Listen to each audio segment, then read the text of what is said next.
Je suis Alain Régnier, délégué interministériel pour l'accueil et l'intégration des réfugiés depuis janvier 2018. Ça consiste à mettre en œuvre une feuille de route gouvernementale pour l'accueil et l'intégration des réfugiés. Ça veut dire travailler avec les acteurs de terrain, les entreprises, la société civile et bien sûr les réfugiés eux-mêmes. À la fois par des projets concrets comme le projet volontaire, c'est-à-dire des missions de service civique. C'est l'engagement citoyen des jeunes Français pour l'accueil et l'intégration des réfugiés avec près de 11 000 missions de service civique et dont 1000 missions pour des jeunes réfugiés. Donc ça, pour moi, c'est un sujet de fierté. Ça concerne aussi des projets avec le Haut Commissariat aux réfugiés en France, l'Académie pour la participation des réfugiés. C'est la dimension plus société de cette politique d'intégration, l'accès à l'emploi, avec des programmes structurants du ministère du Travail comme le plan d'investissement pour les compétences qui a bénéficié à plus de 30 000 réfugiés. L'accès au logement. L'année dernière, plus de 25 000 réfugiés ont bénéficié d'un accès au logement. Et puis par ailleurs, c'est le nombre de collectivités engagées pour favoriser l'accueil et l'intégration. C'est plus de 300 territoires qui sont engagés avec l'État.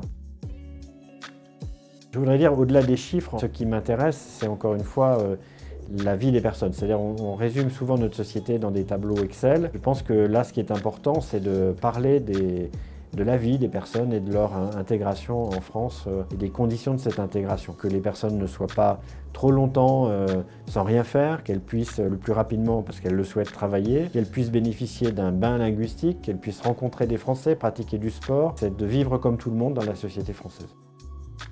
La délégation interministérielle, c'est une équipe projet constituée d'une dizaine de collaborateurs qui viennent à la fois du ministère de l'Intérieur et de 4 autres ministères. Ce sont des hommes, des femmes qui ont choisi de travailler dans ce service. On ne vient pas là par hasard. Des gens très attachés à l'intérêt général, d'une politique qui a du sens. Je pense que notre société est en recherche de sens, et notamment les jeunes. Je disais l'importance de la jeunesse à la fois en tant qu'acteur, mais aussi en tant que agent public. C'est une équipe au service d'un projet politique, puisqu'il est porté au plus haut de l'État par le président de la République, qui est encore une fois de transformer les conditions d'accueil et d'intégration des réfugiés en France.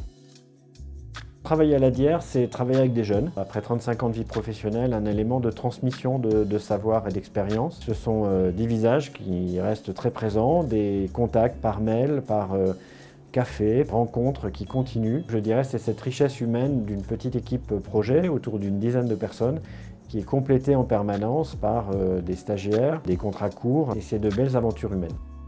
Cette feuille de route, elle m'a appris à lutter davantage encore contre les résistances de toutes parts par la nature même de ce projet qui est un projet éminemment difficile dans la société française. Parler de l'accueil, parler de l'hospitalité, il faut se relever les manches. Voilà. Mais on y arrive. Projet pour la suite. Continuer à œuvrer pour l'intérêt général, pour lutter contre les injustices et faire en sorte que chaque personne, et notamment les jeunes dans notre société, puissent réaliser leurs rêves. Voilà, c'est mon ambition.